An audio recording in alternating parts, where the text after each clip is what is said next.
What's up, fellow gamers? Phreak here, and patch 10.19 is the Worlds patch. Worlds is coming in, at least when I'm recording this, a week and a half, and I am so excited for Worlds to begin. To me, it kind of already did with the draw show. On that note, I am not sure if I'm really tired or not. I went to bed after the draw show, which concluded around 6 a.m. for me. I slept around what I felt like was 7 hours. And I will go between moments of feeling completely normal and completely delirious, so we'll see how this video goes.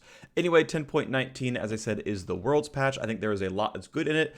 There's a few things that are a bit scary. There's maybe one or two things I think that could be missing, but overall, I think it should be pretty interesting. So let's talk about 10.19, and we're just going to scroll all the way down to the quick TLDR right here. So buffs to Ahri, Efelios, Irelia, Ivern, Sivir, Silas, Udyr, and Vayne. Vayne is the only one where I'm like, ooh, not sure about that. Silas, I think, is probably okay. The rest are totally reasonable to buff, in my opinion. Although I will say, Ivern has very high win rate in solo queue, so stay tuned. For the nerf side, yeah, these are all pro-focused, right? These are all champions that either weren't nerfed or weren't nerfed hard enough from last time around, and they're like, okay, these are starting to get some pro play, so we're going to do them because we're afraid of them taking over pro. And these are all pretty well aimed, so let's go talk about that. Also, Samir's coming out, which is super hype. We've got the Psyop skins coming out, which is pretty sweet as well. I almost have Prestige Ezreal.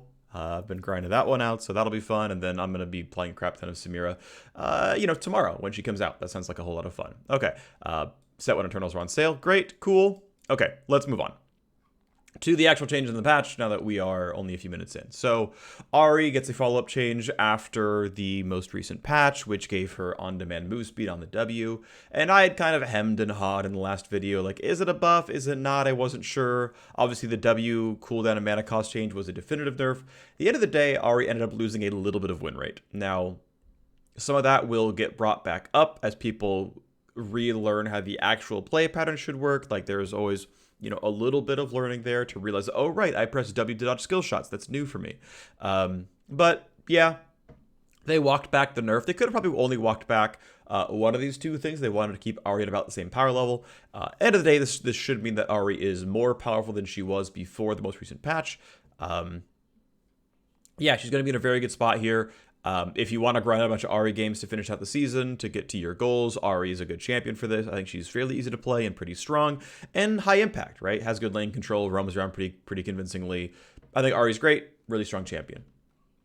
Next up, we go to Akali, and I somehow managed to overlook this one when I was covering this. But thankfully, through the magic of pausing the recording, I now have the numbers. So, Akali is losing 5 damage on Q, as well as 0.05 on the AP ratio, as she was starting to rise and rise and rise as a very big mid laner. Top lane flex as well. Yeah, Akali definitely a champ that was getting pretty scary. So, let's scroll down to the Akali Q damage, which is, again, down by a flat 5, which, of course, means more in the early game. The AP ratio is always 8% lower. There is an AD ratio of 0.65 that is unchanged, but she only ever buys Gunblade for attack damage, so who cares? But overall, the damage is down by a little bit. I mean, this is enough to matter, though. This will occasionally affect when the wave clear happens. Right? Getting to one-shot casters or not is actually a pretty big deal. It's a huge tempo swing. It's guaranteed gold income that sometimes you'll miss because you can't walk up to the wave any longer. Like, that kind of stuff matters. Sometimes you don't kill the enemy champion, the enemy champion, because you're doing 10 less damage per Q, with 100 ability power. So, yeah, this is a non-trivial nerf. This certainly does matter. Whatever. I mean, it's fine. Yeah, Akali should probably not be taking over pro as a result. Next up, Efelios gets 0.4 attack damage growth. Now, Efelios is kind of interesting in that he has a skill up that is base stats. Right, you put 6 points in Q, you get 4 AD per rank. It essentially gives Efelios inflated base AD by 4, and inflated AD scaling, because you get a pretty high number in the mid game. So this number is deceptively low, considering that his active abilities, his real spells, scale with character level in the first place. The only thing he doesn't really gain in the mid game is further ability ranks, because after, I think it's level 9 or 11 around then, his basic abilities stop scaling, and so he only gets the stat rank ups from like level 12 onwards. I don't play a ton of Efelios. So like his scalings are kind of weird. End of the day, Efelios has obviously disappeared from pro play for the most part. He is about Varus tier in solo queue win rate. Like, this champ is actually just a dog champ. I'm not sure what Riot can do to get him to a decent spot, but he's pretty far away from okay. And considering that they've managed to get champions like Akali and Irelia where they need to be by shuffling things around and constantly changing bases and ratios and mixing up mechanics, I think they can get Efelios there. This isn't it, but one day we might see it. So a couple things that are interesting about Efelios. So first of all, here is if you're doing standard Q max, which is bonus AD, 61 AD at level 1 is pretty normal for an AD carry. And then, the teens, the 100 teens at level 18 is pretty reasonable as well. Going to 122 is actually on the high side. So Efelios has quite high base AD for an AD carry at this point in time. And you can kind of see, you max Q by level 11. And it's a 3 attack damage increase, which is only about 4%. It's rounded, and then hey, it's eventually 7 more AD at max level, which is something. And this matters somewhat. This is of some use in general. I would say base stats tend. I still believe that base stats tend to be more solo queue focused than pro focused, because any idiot can gain XP. It's a bit harder to last hit minions and earn gold. In general, gold per XP scales with player skill, and there's no player skill higher than pro. So just that real quick, just so that's there. But one thing I noticed actually when looking through Efelios data, not only a few weeks ago, but yesterday as well when building out the rundown, is there is a very uncommon but very successful, which makes me think only Efelios mains do it, skill order, which is 3 points Q right away and then stop. And then max W until 11 or 9, I guess, and then go back to putting points in Q. So that you get the early surge of AD, so you're at 72, which is pretty solid. That's good early damage. I mean, your first one you would miss would be at 5, and that's when you stop doing it. And ultimately it's not that big of a deal regardless. I mean, if we're comparing, 94 to 82, yeah, it is 12 less AD doing this newfound build, but it gets you a bunch of attack speed early on in the game. And considering that your first item is Infinity Edge, and you're not building any other attack speed early on, there seems to be some decent rationale for building it out this way. I'm not certain it's correct, but the win rate is there because I think it's Efelios mains who are doing this build out, which is kind of interesting. I'm sure it feels better because attack speed feels better. It doesn't always mean the math is there. At some point I'll run the math and figure it out, but that's not today. Regardless, I want to bring that up because it was interesting. So in case you're doing the 3 points Q into max W, this is the table instead, just to show you what the percent change is before and after. Again, it's only really different in the mid game here, and it's 3% more AD. It is a buff. Efelios tends to go Hurricane and Phantomancer second and third item, so he's skipping out on more AD items for a while. So compared to someone like, say, Caitlyn, this is a more meaningful attack damage growth than for someone else. Yep, this will give them some decent amount of power, but I think Efelios is still too weak to play in solo queue if you actually want to gain LP. Speaking of champions that are probably not great in solo queue, we have Azir losing 5% on the passive bonus attack speed, and then which is of course another 5% bonus attack speed gone when you summon triple soldiers out because it doubles the passive. Pretty simple math here. Here is the Azir data table. 5% less attack speed, and then 10% less attack speed if you are in a late game scenario. Of course, since this scales so much, 5% less of 50 is a lot less meaningful than 5% less of 20. Same for, 10% less of 120 is not that big of a deal. Regardless, Azir was definitely, again, another champ that was pretty big in pro play. We're getting a lot of mid lane nerfs this patch, right? We're getting Azir nerfs, we're getting Akali nerfs, we're getting Silas buffs, we're getting Twisted Fate nerfs. Syndra and Zillion will be pretty big deals for pro mid. Orianna is going to be a big deal for pro mid. I am not completely convinced all of these changes need to happen for pro. But that said, this was certainly, I'm pretty confident this is still Riot having actually a pretty good amount of time this time around to say, okay, we got to watch every region play 10.16 playoffs, right? That happened in some cases 2 or 3 weeks ago. We can, to some degree, react to this, even to finals, and say, okay, here are the most picked champions, the highest presence champions from all the teams that are going to Worlds, that were good enough to make Worlds. They have the best handle on the metagame. They have the best handle on Champ Select. Okay, these things are overrepresented. So, in general, I do actually trust their decision-making. So, yeah, I do think it'll be a pretty decent patch for Pro.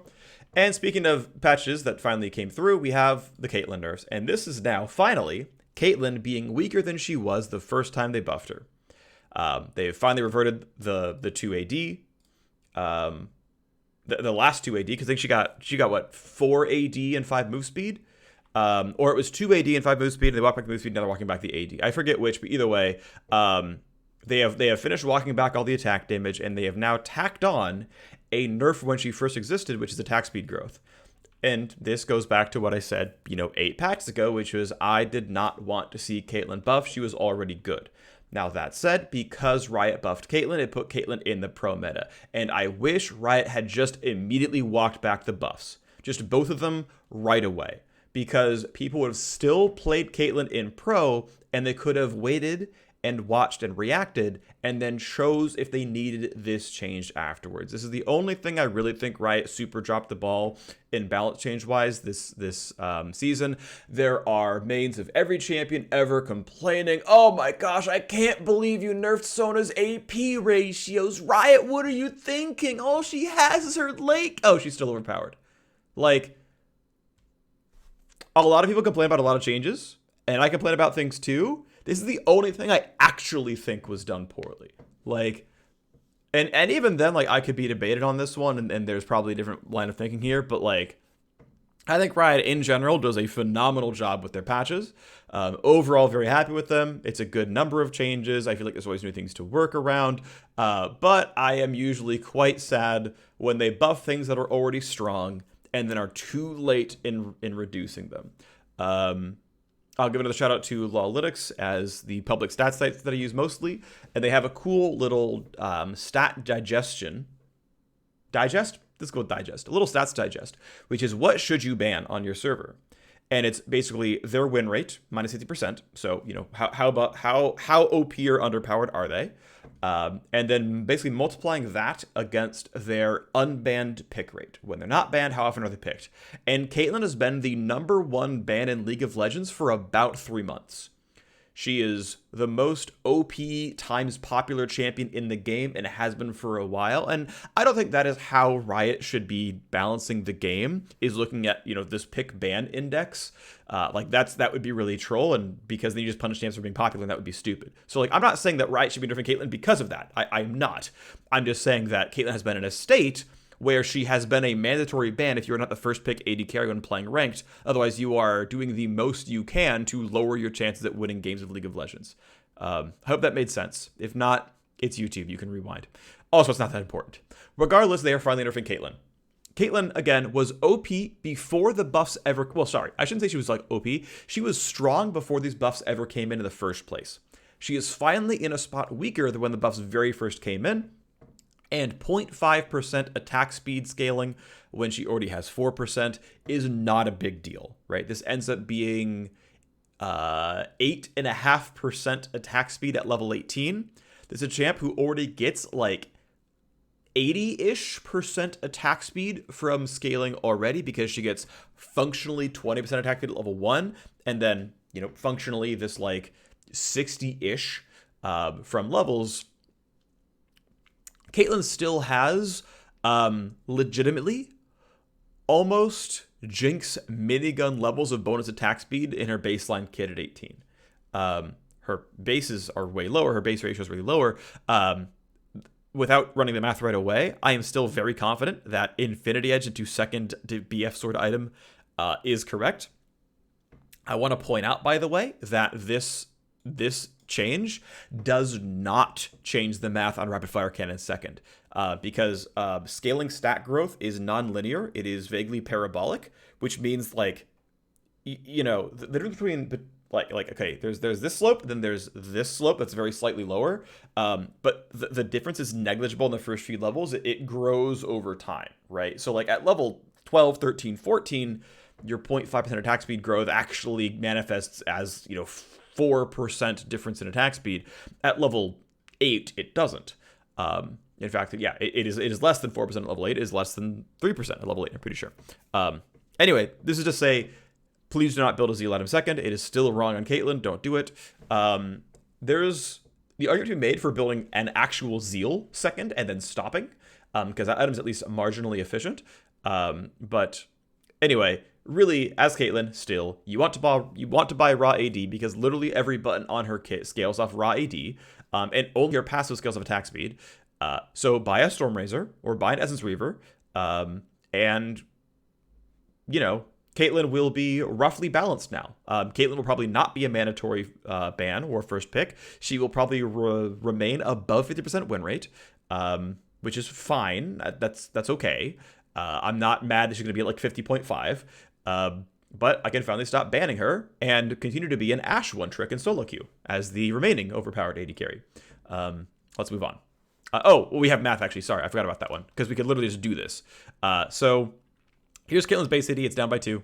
As we can see here, right, going into the 100 teens, the 110s is a pretty reasonable champion base AD at 18. No big deal there. As for the attack speed, you eventually attack 5% slower at level 18. You know, again, at level 8, you're about 2% slower. It's not a big deal. You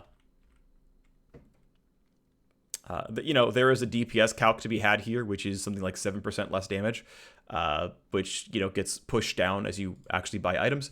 Again, this is a nerf. Caitlyn will not be, I think, strictly overpowered. She will be a viable champion. Caitlyn will be viable after this set of nerfs. I just would have liked Riot to have averted the changes sooner and then said, okay, based on pro meta, Caitlyn is back to where she was before the buffs. We managed to inject her in by making them see that she's good, right? And that's the kind of stuff that I would have been okay with, right? To go back to the earlier point, is if Riot jammed on these buffs and said, okay, let's walk them all back right away, and then said, okay, are you still playing her? Okay, you sure? Are you sure? Are you sure? Cool, we move on. Because there is oftentimes kind of a long tail. Like, Ezreal was, what, a 90% pick ban champion? They nerfed his E cooldown, and, like, that was it. And he's just, like, finally, steadily, slowly decayed to 30%. Because Riot did a good job at waiting and watching with Ezreal, right? Like, they did a good job with the Ezreal nerfs. They were pretty small overall. And they got him into a fairly balanced spot, and that's, like, well done, right? Like, that's good stuff. They were just slow on Caitlyn. All right, so we move on to an Irelia buff that is bigger on paper. As always, real quick, I mean, there's probably going to be like a checklist of 5 things that we're just going to have as memes on these patch rundowns because I'm always going to say them. Ultimate buffs are bigger on paper than they are in the actual game, okay? Ulti buffs are not as big a deal as you think. But either way, the R projectile, when it smacks you, has 0, 25, 50 more damage. That is basically a non-change. This doesn't matter. The perimeter damage is up by 0, 50, 100. That means a very little bit more. Overall, I think this buff is very, very small. It is only happening when it's your ultimate, which means it's only even happening like 7 times a game, roughly. I mean, I'm sure there's like actual math out there. Someone probably has data tracking. This is how many times it really ults in a game, but this is a pretty small deal. It also doesn't matter until level 11 for any Irelia, for the first hit or the outside hit. The first 10 levels of Irelia are literally identical. That is a large portion of the game. That is a very large portion of the game, right? Like a lot of it. What is cool, though, is Riot saying, hey, we are buffing fighters in the late game. And I will say a couple things here. So one, I love high base damages on ultimates. I really, really, really like ultimates with good base damages that even if you're kind of feeding are very good. This is one thing actually that was intentionally done with Vel'Koz's ultimate when he got released. And I thought it was actually really interesting and really cool. I was a big fan of it.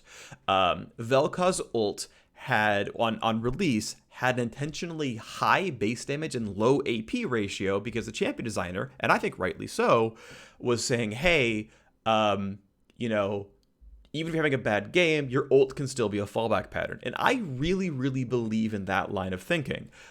Unfortunately, the AP ratio was so low that players felt that they were punished for doing well.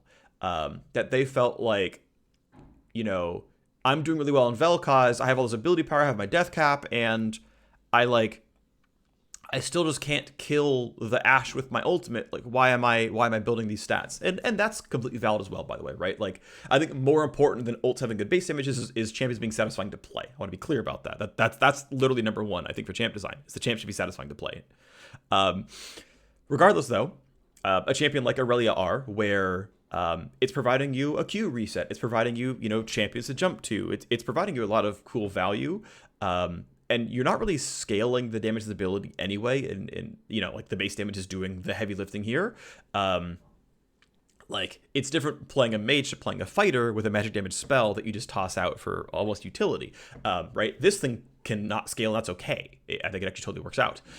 Also, I tend to be a fan of ultimates that triple in damage. I think this is actually something to be a little bit cherished. Now, to be fair, it is something that triples in damage while having, I'm just going to double check this, basically no scaling on it, because the Irelia ultimate indeed only has an AP ratio, so, how you going to scale an ability when you have to build a death cap or a void staff? That's not going to happen. But I still like the idea of a fighter ultimate that you functionally can't scale the damage on, but triples in damage as you get the ranks in it. Like, there's a lot that is satisfying to me about that. Yes, I like the clean numbers aspect of literally just double and then 50% more. I like the numbers are identical. Like, that's a positive to me as well. Because, hey, why not? Who cares? And yeah, I like high base damage ultimates because then you have a fallback pattern. If you're doing poorly, I at least have this chunk of damage that I can throw in and do something with. And again, it looks bigger on paper than it is in the real world. So what's funny is I'm not doing well base damage ability is, generally a good solo queue win rate buff, but being an ultimate means it's not going to actually affect solo queue very much, but is going to make pro players say, hey, maybe we should play Irelia more. From what I can tell, carry top is going to be a big deal at Worlds this year, and so Irelia is probably going to be in the mix, and that's going to be fun to watch. Let's move on. Ivern gets 10% more movement speed slow on trigger speed when it explodes. Here are the numbers. This is the movement speed that an enemy champion has after being afflicted with this. Basically after to before. So, 0.5 is 83% of 0.6. 30% is 3/4 of 40%, because that is the remaining move speed on the champion. This is the movement speed of the affected champion, which is a pretty big bump, right? They are 17 to 25% slower, which is a lot better looking than the slow is up by 10%. No, they are 17 to 25% slower. That's pretty good. Next up, Lucian is getting a 0.45 attack damage growth nerf. Lucian has been rapidly rising the ranks as a mid-top lane flex, much more so than a bot laner, although certainly a viable bot laner as well. Relatively balanced down there. In general, yes, trending towards becoming overbearing at Worlds. Solo lane prowess indeed. We're gonna rein that in. And yes, they're running it by doing attack damage growth, right? Stat growth is indeed more important in a solo lane than in bot lane, because you, of course, gain more levels in a solo lane.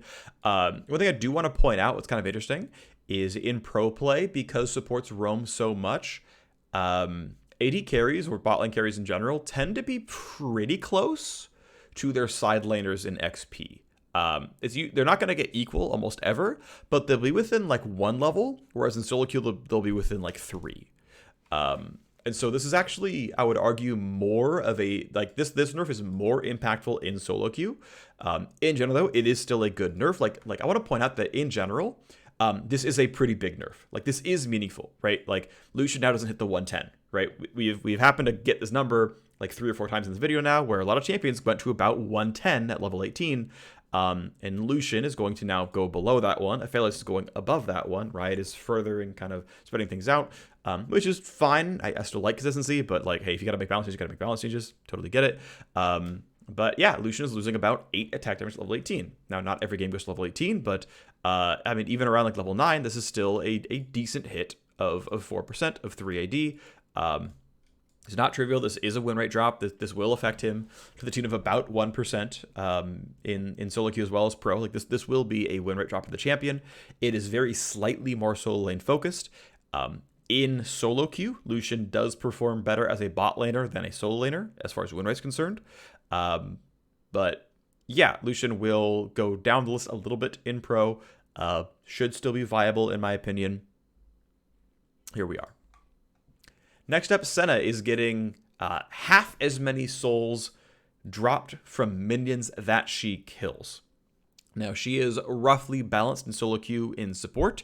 She is a bit too strong in solo queue as bot lane carry, and she is the number 3 or number 4 AD carry in pro play. Now, of course, we saw Caitlyn up there getting nerfs.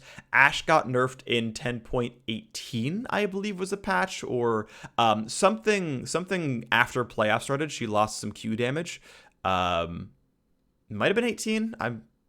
Either way, Ashe did get nerfed post-playoffs. She's still pretty strong, though. She's still a very good solo queue champion. My prediction is that Ashe will be the number 1 bot lane pick in Worlds this year. The other one kind of rounding out the list is Jhin and then Ezreal and Kalista as kind of hovering around as well. But regardless, this is a good nerf, right? Senna is a bit overtuned. And I think there are a lot of AD carries like right on the cusp. Like Misfortune's close, Kai'Sa's close, Xayah's close, Sivir's not as bad as people think, Tristana's close, Twitch is close. Like I am really, really happy personally to see another patch of about 4 AD carry nerfs and buffs, because again, there's really only about 16 champions that can consider down there, at least non-mages anyway. And it's not hard to, chop down the top 2, bump up the bottom 2, and keep going, right? We get Sivir and Efelios buff this patch. We get Senna and Caitlyn nerfs this patch. Like, that's really good. Like, I don't think it's hard to crunch them towards 50-50 and essentially build options. Like, I like playing both different champions. I enjoy looking at what champ select is and picking out what I want to play based on comp. And kind of right now, playing solo queue and trying to grind out and making it back to Diamond this season, like, I just kind of have to be a Caitlyn Ashe 2 trick. Because they're just the best AD carries. Like, I just feel like I'm trolling my team if I'm not picking those champions or banning them away so that they're not getting picked up as well. Jin's kind of next in line, like he's around there as well. That at least Jhin is at least different enough of a champion that he doesn't feel as generic as someone like Ashe. Where like Ashe, I feel like is good in basically every comp that doesn't have Malphite in it. And even then, flash an ult once in a while. We're getting off topic. Either way, this is a pretty big nerf for Senna. So here is, and I'm using this by the way, basically approximately once every 2 waves versus approximately once every 4 waves. I'm taking this as vaguely gospel because this is 1 in 12, and there are 12 minions in 2 waves, not counting the cannon. And so assuming you CS pretty well, I want to point out, by the way, this assumes you CS well. If you don't CS well, you're going to get more souls than this. Let's talk about this now. So Senna's attack damage from minions. Okay, so we're going to start at minute 3, which is right,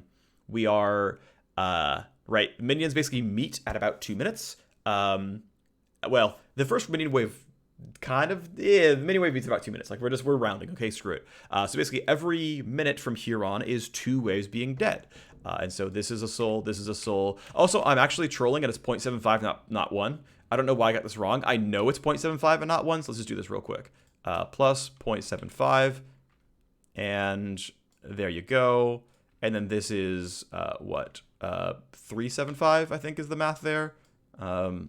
Cool. So there you go. There's the actual math. I don't know why I got that one wrong. This is not hard to get wrong. This is, who cares? Whatever. We're close enough. Yes, the math is slightly off, but not by enough to matter. So yeah, here's the before and after. Now I want to again point out, right? So 20 minutes into the game, theoretically you would have gotten, 17 or 18 souls just from the minion wave. If you CS perfectly, this would be your soul count. You would have half as many. You would have 9 instead of 18 at 20 minutes just from the wave.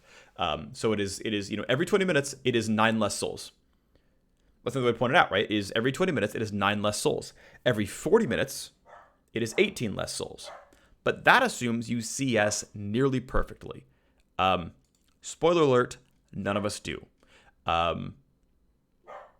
Also worth pointing out that we also don't get every soul that ever drops. Now that works both ways for CS we get and CS we don't get, sure. But like, this is maximally 9 less souls every 20 minutes. 9 fewer souls every 20 minutes. Maximally, right? Like, if you CS nearly perfectly and get everything that ever drops, which is also lofty, let's say. So even though this nerf looks really big, and it is meaningful, don't get me wrong, this does matter. This absolutely does matter. It doesn't affect the souls you get from fighting enemy champions. It doesn't affect the souls you get from CS you miss. Doesn't affect the souls that drop from Dragon or Red Buff or the Chicken Camp or whatever else your jungler's doing. Like, there are roughly 4 other sources of soul drops in this game that are not affected. And so this nerf, again, looks fairly big on paper, but isn't that gigantic. Now, this is still a nerf almost exclusively to farming Senna. And I am forever glad that we have this different tuning lever here to say, hey, we have a very easy tuning lever that affects only farming Senna. It's soul drop on CS. And I am honestly stoked that I want to say it's August who designed Senna, but I'm not certain. I'm not 100%. But either way, the designer did such a good job, not only building out this champion, but building in these levers, that it is one incredibly easy to tune lever to tune carry versus support Senna. Like, this is trivially easy to change and is a perfect tuning lever that exactly only affects carry Senna. That is awesome. Like, I love seeing that because it makes this work easy and not messy, and it does what you want it to do, and that is great. Huge, huge fan. Big ups. Big win there. So yeah, this will drop Senna to roughly balanced, I think, for solo queue and pro as farming Senna. I still think support Senna is good, and she's fun. She's a cool champion. This doesn't affect her bullying too much. And again, I want to point out, like, again, you get 1 less soul every 2 waves. Or sorry, every 2 minutes. Every 4 waves is 1 less soul. So, like, by the time we're doing BF Sword recall at 6 minutes, we're missing, like, 1.5-ish attack damage. Like, this isn't affecting your early laning almost at all.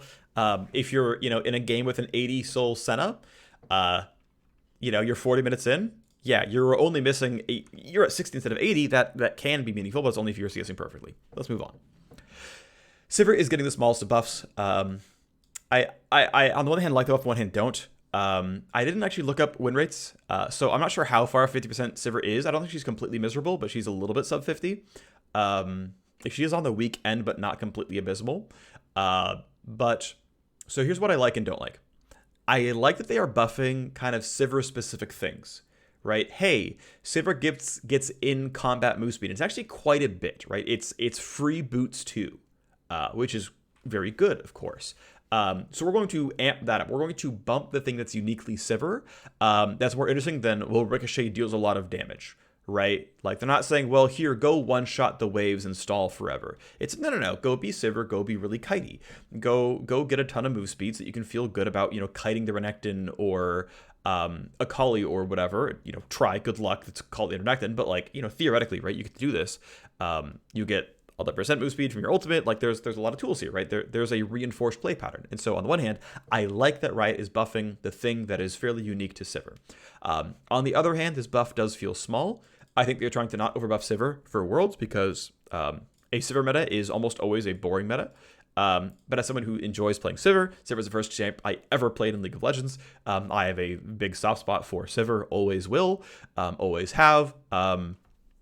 I will, look at the win rates post-patch. I expect her to not move almost at all. She will be very, very slightly sub 50, but not by a ton. She is in fringe viability, and I believe that. I mean that. I think Sivir is a little bit more memed on than she should because she's not completely abysmal. She's just slightly weak. And technically we have the move speed here. This is Sivir without boots. Here is her move speed before and after. It is 3% higher. For some reason, I actually trolled, and I thought it was plus 10, not plus 5. So we should, just change that real quick and redo the numbers. And it's actually, obviously much worse. It is like 1.4%. Hey, we got it right. Yeah, it's not amazing. Don't get me wrong. This is a very, very small buff. Again, it's not going to bump her win rate by much, but she is not a complete dog champion. And with the fact that you have popular high win rate champions like Caitlyn and Senna getting nerfed, like, those champions simply by existing depress all win rates. So, like, we'll see Sivir gain win rate because her most common 2 opponents, Caitlyn and Senna, are losing 1% win rate, which means she's gaining 0.5% win rate just from those nerfs, which means that now that's going to make you say, like, wait, that means it's not really a buff. It also means that Sivir's win rate is artificially low because it's being held down by those champions, right? Again, I don't think Sivir is a dog champion. I think she's only slightly weak. We will see how it goes. Will probably remain slightly weak, but again, fringe viability. Let's move on. Silas getting an ult cooldown buff at level 11 plus. Here you go. Again, the first 10 levels do not matter. It doesn't change anything, but yes, 10 seconds at 11 to 15 and 20 seconds at 16 plus. Now, one thing that was concerning way back when Silas's ult cooldown was short back in the day, was that you would go tank Silas, you would max CDR, and you would just get 2 to 3 ults off in a fight, and it would be really abusive because you just brought Silas so that you could just jam ultimates on people, and that was pretty troll. Yeah, you know, that is pretty troll. Thankfully, the way we are right now, Silas is more or less AP Silas. He is fairly squishy. Yes, he heals a whole bunch, but you can burst the guy. He's not, you know, building Frozen Heart and Warmogs and Stone Plate and stuff, so that's good. Yeah, he's going Zonias, sure. Yeah, I mean, this definitely can be scary, right? Silas was already seeing some level of pro viability. He was already seeing some play. He's not a complete dog champ in solo queue. I mean, Silas ult buffs are scary, but it seems like Riot has gotten Silas into a pretty decent spot where he's got fairly similar levels of solo queue and pro viability, which is cool. That's a good reshape. Good job, Riot. Well done. And yeah, I guess the concern, right, is with 40% CDR, the ulti cooldown is 24 seconds. Which, in some fights, he can double cast. Like, 60 at 40% is 36. You're not realistically going to double cast in almost any fight ever. With the cooldown being 24, that becomes viable. That becomes possible, and that is a breakpoint that matters. Now, it's only level 16 plus, right? And it's probably only in games that Silas was already winning because he survived for a team fight for 24 seconds. So it's going to make him more frustrating because when he's already winning, he's going to double ult in some of the big climactic fights, and that's going to be pretty scary. But again, this is a buff that looks bigger on paper than it I think really is in the actual game. We'll see how it goes, though. Some hesitation here. So Twist of Fate loses 5 move speed. This is not really worth mathing out. It is about 1.5% move speed off. And yeah, TF has kind of remained a top performer. He's been a top 3 mid laner, kind of across the world. He's a pretty big deal overall. Some regions skip him, like LEC, I think, plays almost no Twisted Fate, but like the LPL and LCK and LCS play him almost every game, from what I recall from Twisted Fate. So, hey, it's an LEC buff because they didn't play this champ in the first place. So, hey, maybe they will win Worlds. No, they won't. But regardless, yeah, big deal in pro play, easy nerf. Udyr gets a pretty big Phoenix Dance buff, 10 to 35 damage, because it's a 6-point skill, is a pretty big base damage increase, also a 1/6 ability power increase. As you can only apply Phoenix Dance with an auto attack, I am rolling Udyr's base AD into these calculations, and I think that is a fair thing to do, because you cannot R auto without, well, autoing. It is how much damage the thing deals. So still 10 more damage in the early game, 35 more damage in the late game is a good bit of bonus damage, right? This is almost 10% more damage. And if you are building AP, by the way, it is a 16% higher ability power ratio. So if for some reason you are playing AP Udyr, if for some reason Protobelt is in the build, I'm not saying it should be, just saying, hey, by the way, maybe you're running Echoes, probably not, but just saying. Well, if you're Phoenix Udyr, you might be running Echoes, but I'm not sure. Let's get off topic, or off that topic, because I don't actually know. I'm not an Udyr player. Regardless, though, yeah, this is a very meaningful Phoenix buff. I will say the Phoenix stance win rate is a good, like, 4% lower than Tiger stance win rate. It is substantially the weaker build. This is the kind of thing where I would like to see it sooner. Right, Udyr and Kayn are the two I can think of that become pretty distinctly two different champions. right? Udyr, you can pick the champion kind of whatever you want, and then you hit the loading screen, you go, okay, am I Tiger or Phoenix? Or you hit the inner chance select, you pick your runes and say, am I Tiger or Phoenix? And then you're going, right? You're learning the skill at level 1 and you're moving on, right? If you're playing Tiger Udyr, you're not putting any points in Phoenix. If you're playing Phoenix Udyr, you're probably not putting points in Tiger. And so they are just like, here we go, game started, and you're playing one of two champions at that point. Yeah, 80% of the kit is the same, but the damage output is different. And this, to me, feels, one, easy to balance because you let us tune Phoenix versus Tiger damage, and two, easy to look up because you just look up the win rates of the abilities. And so I'm kind of sad that Riot waited so long to buff a clearly underperforming part of the champion. Now, yes, there's like 140 champs in League of Legends. Yes, there's always things to look at. Yes, there's more going on. There is limited time in the day and limited human beings at the company. So like, I get it. I'm not like, how dare you, Riot, not buff Phoenix stance Udyr. It's not like, people can't play Udyr and just play Tiger, but this is easy to do. I'm glad it was done. I'm sure this took very little effort to do. I would love to see a follow-up afterwards for Riot to go into patch 10.20 and say, okay, what's Phoenix Udyr's win rate? Oh, it's still sub 50? Let's add 5 more. Like, I wouldn't mind, and I'm gonna go off on a tangent for a little bit here for a second.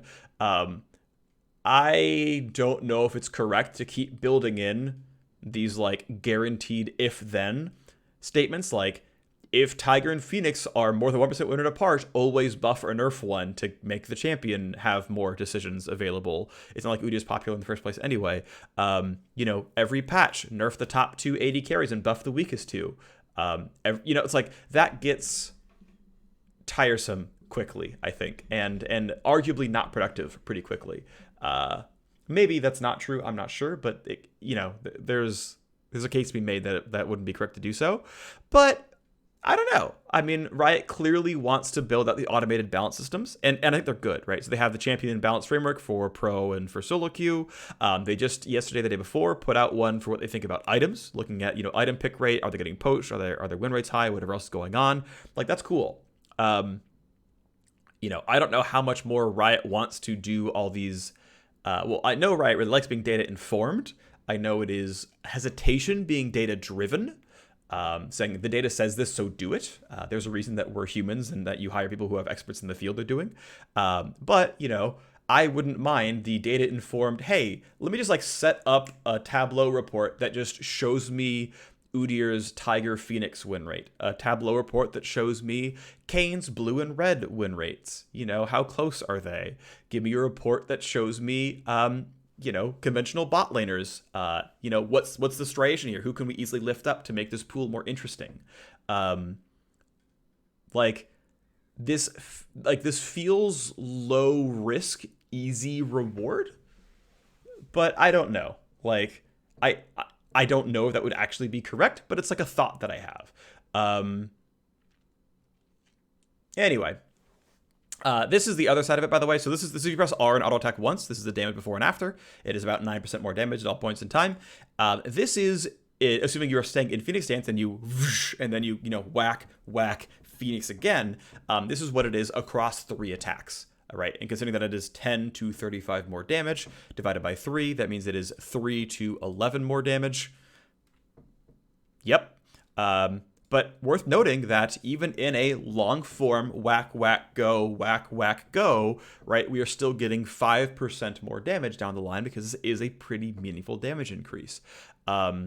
Other kind of thing worth noting is that there is a sort of vaguely passive component. There's basically a Sunfire Cape effect that when you press Phoenix Dance, it does, I think it's 10 to 60 damage either per second, I think, or over the course of 4 seconds. I forget which. Just when you press the button, you just get a Sunfire for a little while. So that's there. It tends to be more of the tank Phoenix, the tank stance anyway, because you don't build that much AP on the champion.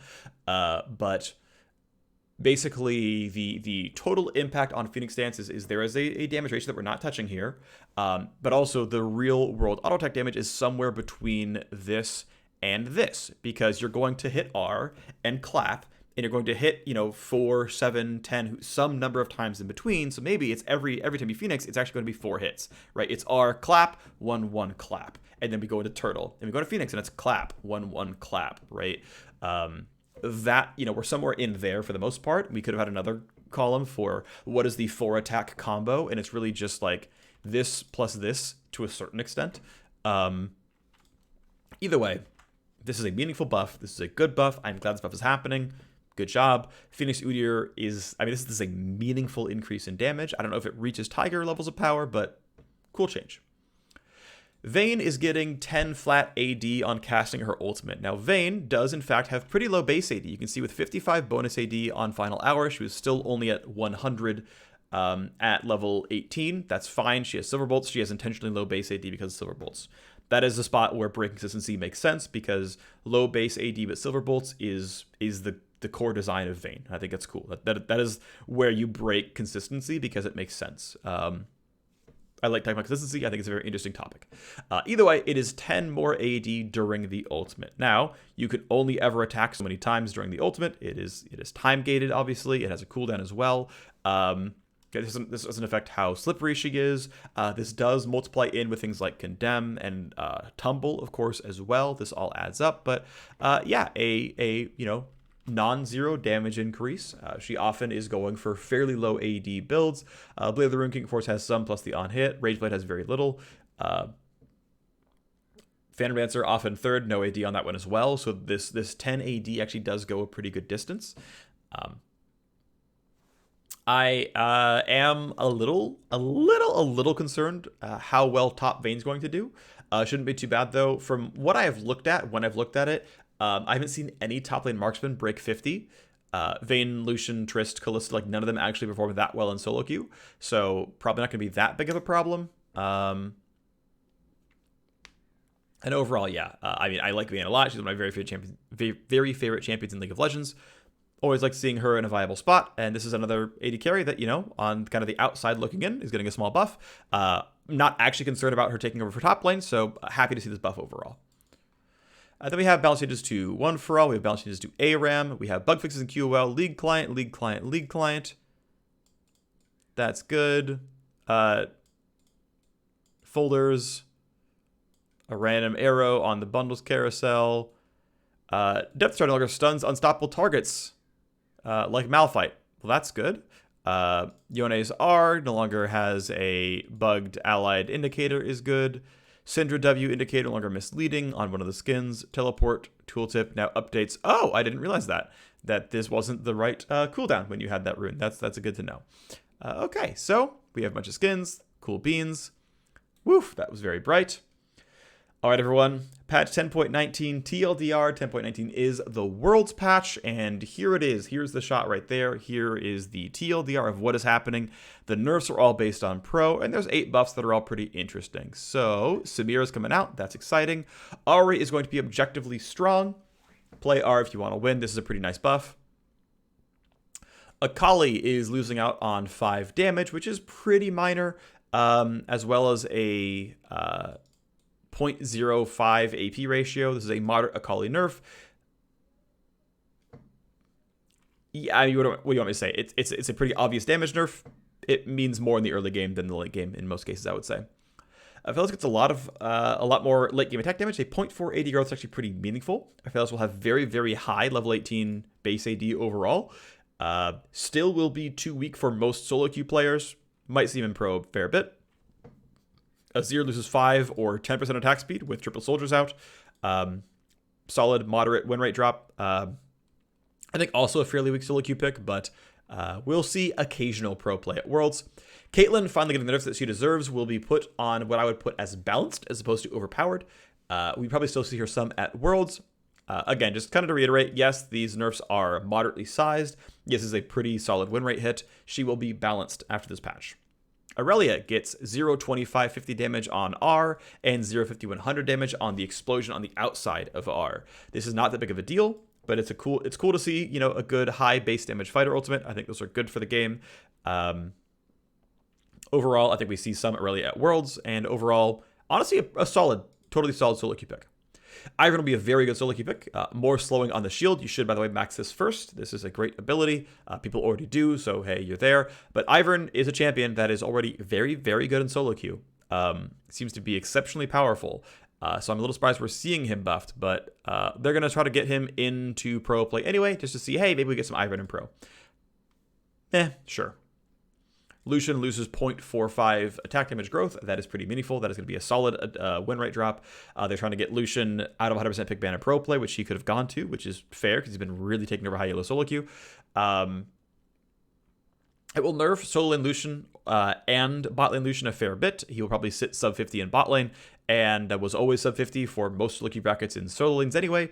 But yeah. Next up, Senna is getting half as many soul drops in lane. Now, I want to point out this math's out. If you CS nearly perfectly and get every soul drop to 9 less souls every roughly 20 minutes. Roughly. That is not gigantic. Now, that still can matter, because if we're in a 40-minute game, if we're in standard late game, that means we're roughly 20 souls down. But, asterisk, that is lofty. That is 20 souls if we CS nearly perfectly, right? We're getting 12 CS a minute. If we're getting 12 CS a minute, then it's actually, yes, 1 less soul every 2 minutes. But we don't. No one does. No one gets 12 CS a minute, so it's not that much. It's also only that much if we take every soul that ever drops from every CS we ever get, which we also know is not true. So this is never going to actually be 20 souls less at 40 minutes. The math is never that. The math is never that. In the real world, the theoretical math is that. The math is not that. So that's the numbers you're looking at. Is in a game that you will never play, it is 20 less souls at 40 minutes. That's not happening. You know, multiply that by your actual CS per minute. And when the baseline is 12, if you're getting 8 CS per minute, which is, I think, pretty common for Senna players, then the, 8 over 12 is what, 2/3? No, sorry, 2/3? 2/3. And 2/3 of 20 less souls is 14. So it's 14 less souls in a 40-minute game if you last hit all the souls, which you're also not going to do. So it's maybe 12 or 10 less souls in a 40-minute game. 10 less souls in a 40-minute game is, I mean, it's there. I mean, 7 AD is not trivial. This will drop her win rate. But there you go. That's the math. Sivir gets 5 more move speed on Fleet of Foot. This is a very, very small buff. This means, I think, very little overall. But yeah, is a small buff. She's going to mostly gain win rate by Senna and Caitlyn getting weaker, and she'll be pretty close to viable. Silas gets 0, 10, and 20 seconds off the ulti cooldown. So cool late game Silas buff. 24 seconds with max CDR can be a very scary ult cooldown. We'll see how it goes. TF gets 5 less move speed. Sure, get out of pro play a little bit. He's been a top 3 mid laner for, ever. Udyr gets a really big buff to Phoenix Dance. This is pretty meaningful. We'll see if it catches up the Tiger. My instinct is no, but it'll get a lot closer and might actually be viable, at least to play Phoenix Udyr. Vayne gets 10 AD while her ulti is on, which is, again, pretty small, but should put her in a decent spot. Thank you all for watching. I appreciate y'all greatly. World's in a week and a half, and I'll see you there. Bye-bye.